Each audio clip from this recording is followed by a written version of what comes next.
Korang tahu tak, saban hari ramai yang dah terkena phishing yang menyebabkan hacker ni dia boleh godam korang punya smartphone. Dan yang paling dahsyat sekali, hacker ni diorang boleh hack korang punya bank melalui mesej ataupun email. Jadi apa tu phishing? Jom saksikan. Assalamualaikum warahmatullahi wabarakatuh. Welcome back to my YouTube channel. Hari ini aku nak sharing sikit berkenaan dengan phishing. Phishing adalah salah satu taktik ataupun modus operandi bertujuan untuk menipu seseorang melalui kecurian maklumat peribadi. Biasanya diorang akan terkena melalui email ataupun mesej, tapi mostly dalam email. Biasa hacker-hacker ni akan cuba mendapatkan maklumat peribadi mangsa tersebut, contohnya kad kredit, kad debit, nombor akaun bank, username, password dan sebagainya. Tapi sebelum diorang nak dapatkan maklumat tu tak mudah sebenarnya, sebab diorang akan cuba bermacam-macam cara, sama ada dalam bentuk ganjaran ataupun benefit, tawaran lumayan, supaya mangsa akan memberikan maklumat-maklumat yang dikehendaki oleh hacker tersebut. Kadang-kadang email ataupun mesej phishing yang dihantar oleh hacker ni dalam bentuk ugutan yang menyebabkan mangsa tersebut akan mengalami ketakutan dan seterusnya memberikan maklumat peribadi kepada hacker tersebut.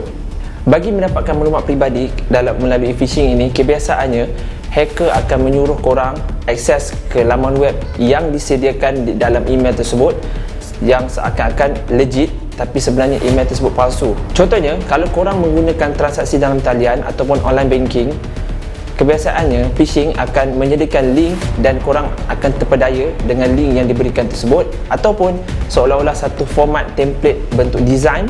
Dan kalau korang tak tengok teliti betul-betul email tersebut, korang akan terjebak dalam penipuannya. Sekarang, jom kita tengok macam mana kita nak kenal ciri-ciri phishing ni. Okay, first kali korang pergi dekat Google Chrome. Okay, so hari ni aku akan buka email aku. So kita dah tengok sama ada email aku ada pernah terkena phishing ataupun tak.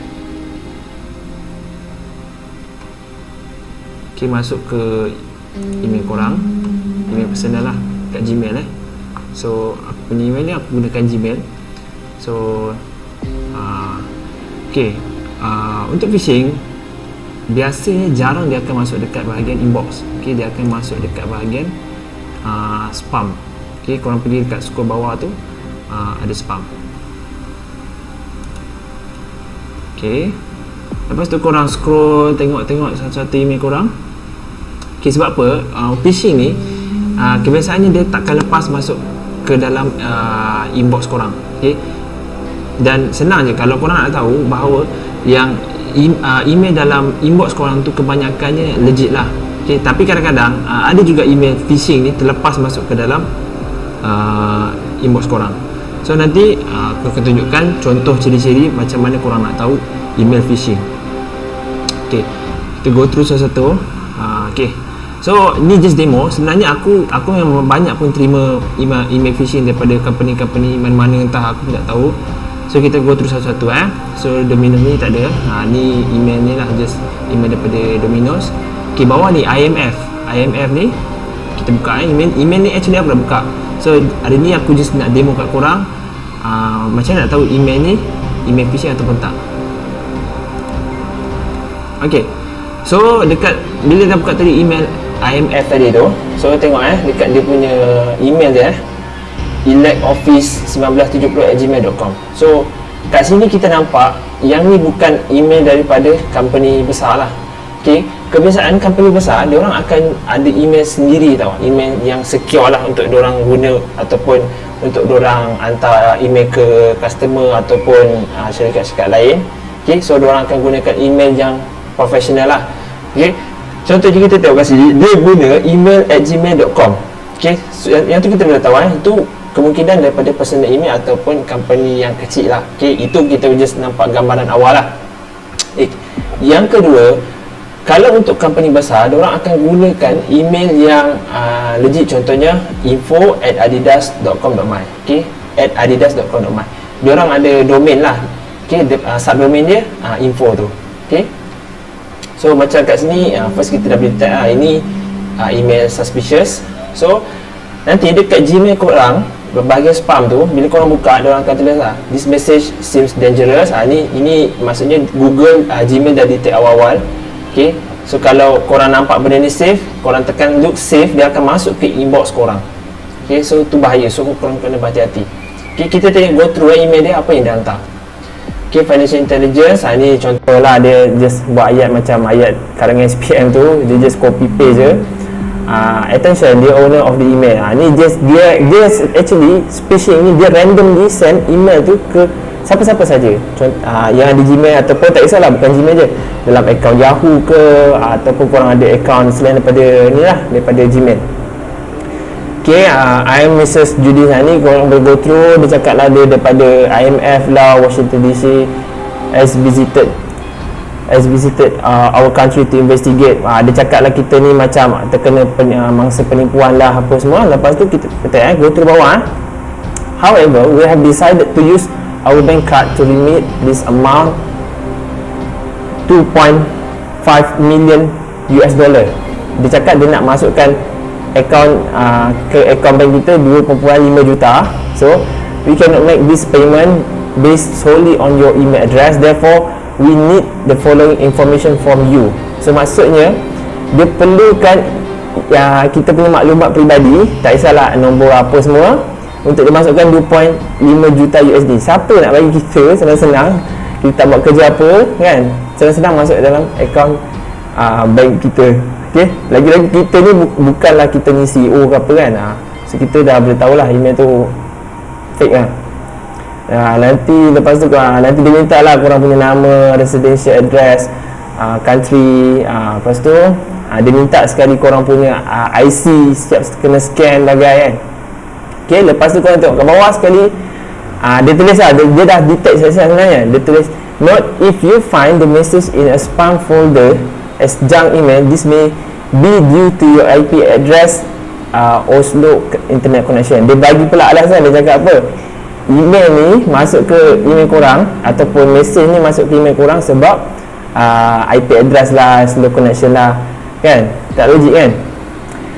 Move it to your inbox before replying. Maksudnya dia nak suruh kita masuk ke inbox kita, lepas tu kita reply email ni kan. So inilah contoh-contohnya, satu contoh.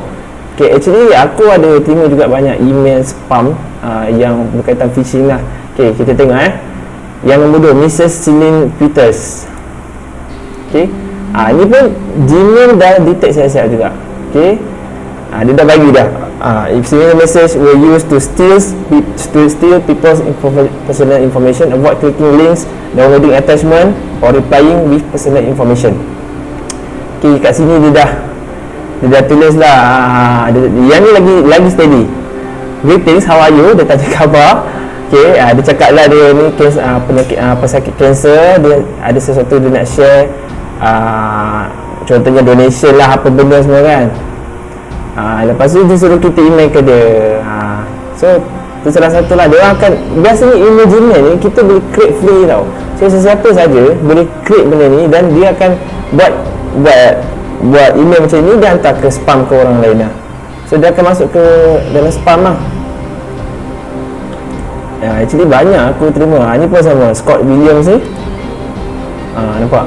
Okay, tengok email dia semua sama, jerryhoward293@gmail.com. Okay, basically kalau company luar sekalipun, dia takkan guna email Gmail, satu hal.